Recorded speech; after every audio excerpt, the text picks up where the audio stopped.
नमस्कार. गर्भवती स्त्रियांनी सात्विक आणि संतुलित आहार घेतल्याने गर्भाची वाढ व्यवस्थित होणार आहे, सुदृढ बाळ जन्माला येईल, त्यासोबतच आईचं स्वास्थ्य सुद्धा टिकून राहणार आहे. आयुर्वेदात 9 महिन्यांसाठी विशिष्ट आहार घ्यायला सांगितलंय.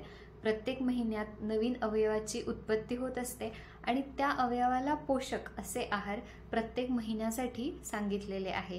गर्भिणीने आहारासंबंधी पाळायचे काही सामान्य पथ्य आणि अपथ्य आहेत.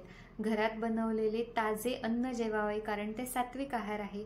आहार वर्गातले विविध धान्य असतील, कडधान्य, डाळी, फळं, भाज्या, स्निग्ध पदार्थ ह्या सर्वांचा समावेश असावा, कारण ते संतुलित आहार आहे. विविध जे काही डाळी आहेत, कडधान्य आहेत, त्या शक्यतो सालीसकट खायच्या आहेत. राजमा, छोले, चना, पावटा हे जे वातुळ कडधान्य आहेत ते शक्यतो भिजवून व्यवस्थित शिजवून आणि खाताना वरती तूप टाकून खायचं आहे. ह्या सगळ्या वातुळ गोष्टी रात्रीच्या वेळेस खायचे नाही आहेत, कारण अपचन होण्याची शक्यता जास्त असते. जे काही भाज्या आहेत त्यामध्ये फळभाज्यांवर जास्त भर द्यायचा आहे, जसं भोपळा, दोडका, पडवळ, तोंडली, कारण ते पचायला हलके असतात आणि त्याने पित्त वाढत नाही. फळांमध्ये पपई आणि पायनॅपल, अननस हे 2 फळं पूर्णपणे टाळायची आहेत, खायचे नाही आहेत. हे 2 फळं सोडून बाकीचे जे काही सीझनल फळं आहेत ते चालतील. त्यातल्या त्यात डाळिंब हे सर्वात श्रेष्ठ फळ सांगितलेलं आहे. गाईचं दूध हे पूर्ण 9 महिने घ्यायला सांगितलंय, कारण ते बाळासाठी आणि आईसाठी एक परिपूर्ण आहार ठरतो. कारण दूध हे जीवनी आहे, जीवन देणारं, बृहण करणारं, शरीराला बल देणारं असं आहे. त्यातल्या त्यात गीर गाईचं देशी दूध घेतलेलं जास्त चांगलं.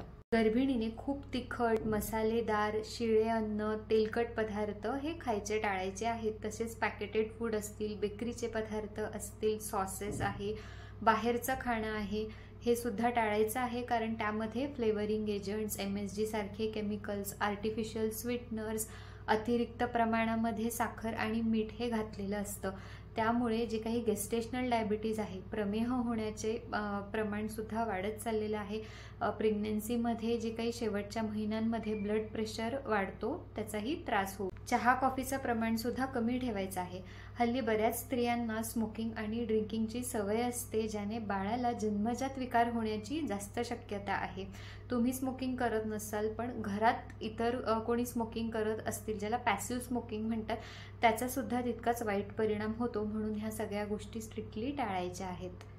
जे नॉन व्हेजिटेरियन्स आहेत त्यांच्यासाठी आयुर्वेदामध्ये मांस रस घ्यायला सांगितलं, म्हणजे सूप फॉर्ममध्ये घ्यायचा आहे. लिव्हर पार्ट जो आहे तो मात्र कम्प्लिटली टाळायचा आहे, कारण ते प्रेग्नन्सीमध्ये सेफ नसतं. ह्या व्यतिरिक्त प्रेग्नन्सीमध्ये अग्निमांद्य असतं, म्हणजे पचनशक्ती फार कमी झालेली असते. म्हणून हलकं, पचायला हलका असा आहार घ्यायचा आहे, वेळेवर जेवायचा आहे, खूप जास्त वेळ उपाशी राहायचं नाही आहे. त्याचप्रमाणे एका वेळेला जास्त खाणं हे सुद्धा टाळायचं आहे. ही झाली काही सामान्य नियम. आता मासानुमासिक आहार काय आहे ते बघूया.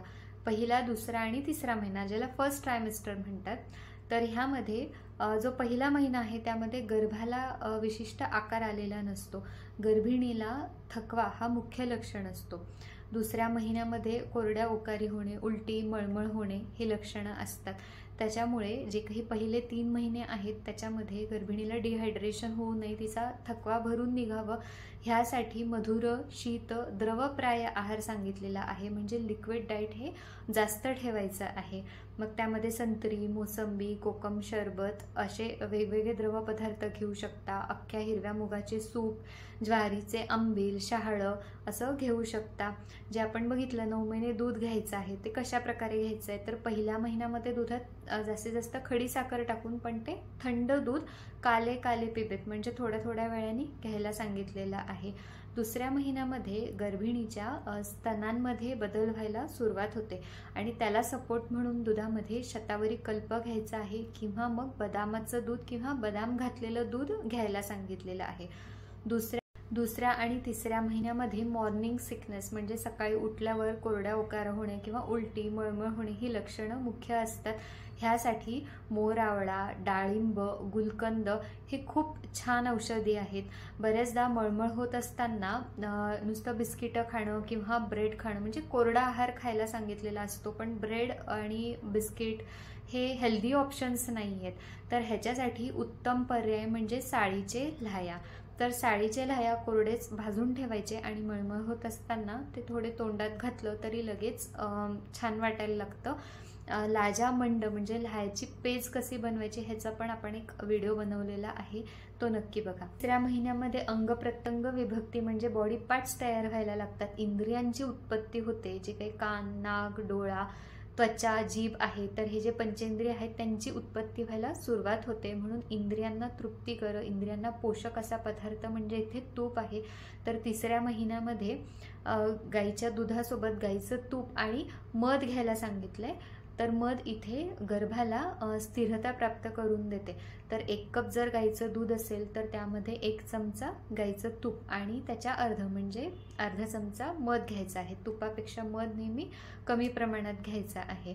तर आपण जे पंचामृत बनवतो देवाच्या अभिषेकासाठी, तर रोज 1 चमचा किंवा 1 ते 2 चमचे असं पंचामृत बनवून सुद्धा तुम्ही घेऊ शकता. 4थ्या महिन्यामध्ये गर्भ हृदय प्रव्यक्तिभावात म्हणजे गर्भाचा हृदय व्यक्त होतो, म्हणून गर्भिणीला दौहृद, 2 हृदय असणारे असं म्हटलेलं आहे. ह्याच वेळेला गर्भिणीला डोहाळे लागतात, म्हणून इथे गर्भिणीच्या आवडीचं खायला द्यायचं आहे असं सांगितलेलं आहे. हृदय हा मांसल भाग आहे, मस्क्युलर ऑर्गन आहे. त्याला सपोर्ट म्हणून जे शाकाहारी आहेत त्यांनी उडीद तुमच्या आहारामध्ये ठेवू शकता, उडदाची खीर किंवा उडीद तांदळाची खीर असं घेऊ शकता. जे मांसाहारी आहेत त्यांनी मांसरस घेतलं तर चालेल. 4थ्या महिन्यामध्ये नेत्र उत्पत्ती म्हणजे डोळ्यांची सुद्धा उत्पत्ती झालेली असते आणि डोळ्यांना पोषक असा पदार्थ म्हणजे नवनीत, लोणी सांगितले. म्हणून तुमच्या आहारामध्ये लोणी सुद्धा ठेवायचं. मग तो पराठा असेल किंवा तुमच्या साध्या चपातीसोबत घरी बनवलेलं ताजं लोणी तुम्ही खाऊ शकता. 5व्या आणि 6व्या महिन्यामध्ये गर्भाच्या शरीराची ताकद म्हणजे त्याचं बल, वर्ण, मानसिक आणि बौद्धिक क्षमतेचा विकास होत असतो. त्यासाठी तूप भात, दूध तूप ह्या स्वरूपात किंवा दूध हे खिरीच्या स्वरूपात घ्यायला सांगितलेलं आहे. जसे गव्हाची खीर आहे, तांदळाची आहे, शेवयाची, रव्याची, साबुदाण्याची अशी विविध खिरी करून खाऊ शकता. त्यासोबतच हे 5वा 6वा जो महिना आहे ह्यामध्ये मांस शोणित उपचय म्हणजे आयर्न लेवल्स कमी होण्याचे चान्सेस जास्त आहेत गर्भिणीमध्ये. त्यासाठी राजगिरा, नाचणी सत्व, तीळ आहेत तुमच्या आहारामध्ये ठेवायचं आहे. भाज्या हे लोखंडी कढईमध्ये करायचं आहे. त्यासोबतच बीटरूट असेल, ॲपल, पालक आणि व्हिटॅमिन सी असणारी जी द्रव्ये आहेत जसे आवळा, संत्री, मोसंबी, तर ह्या सगळ्यांचा आहारामध्ये समावेश असावा. 7व्या, 8व्या, 9व्या महिन्यामध्ये बऱ्याच स्त्रियांना मलबद्धतेचा त्रास होऊ शकतो. त्यासाठी रात्रीच्या जेवणाआधी गरम पाण्यामध्ये गाईचं तूप किंवा रात्री झोपताना गाईच्या दुधामध्ये तूप घ्यायला सांगितलेलं आहे. ह्या 3 महिन्यांमध्येच आपण बघतो की बऱ्याच जणांना ब्लड प्रेशर वाढतं किंवा पायावर सूज येत असतं, म्हणून बरेच औषधी सिद्ध तूप सुद्धा घ्यायला सांगितलेले आहेत, जी वैद्यांच्या सल्ल्याने घ्यायची आहेत. जे ॲम्निओटिक फ्लूइड असतं म्हणजे गर्भाच्या भोवतीचं जे पाणी आहे तर त्याचे लेवल्स मेंटेन करण्यासाठी सुद्धा पिकलेल्या नारळाचं पाणी किंवा जे काही फळांचे ज्युसेस आहेत तर हे सुद्धा घेत राहायचं आहे. 7व्या महिन्यामध्ये आपल्या इथे डोहाळे जेवण दिलं जातं, पण 8व्या महिन्यात मात्र अगदी लघु आहार म्हणजे पचायला हलका असा आहार घ्यायला सांगितलेला आहे. जे मसालेदार तिखट पदार्थ आहेत ते टाळायचं आहे. इथे दर 2-3 तासाला तांदळाच्या पेजमध्ये गाईचं तूप टाकून घ्यायला सांगितलं आहे, ज्यामुळे गर्भिणीची ताकद टिकून राहते. 9व्या महिन्यात मात्र जे काही वातानुलोमक म्हणजे ब्लोटिंग कमी करणारी, गॅसेस कमी करणारी अशी जी आहार पदार्थ आहेत जसे हिंग आहे, मिरपूड आहे, हे घ्यायला सांगितलेले आहे. मग तुम्ही हे गरम भात असेल त्यामध्ये तुपाची धार सोडून त्यासोबत थोडंसं हिंग आणि मिरपूड असं कालवून खाऊ शकता. तर आयुर्वेदाप्रमाणे 9 महिन्यांसाठी गर्भिणीचा आहार कसा असावा हे आपण बघितलं आहे. ह्याचा फायदा काय होणार आहे तर आचार्य चरकांनी सांगितले की सुख प्रसूती होते म्हणजे नॉर्मल डिलिव्हरी होण्यासाठी ह्याचा मदत होणार आहे.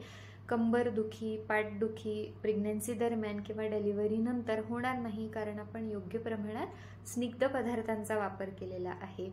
गर्भिणीचा त्वचा आहे, वर्ण आहे, त्याची कांती टिकून राहते.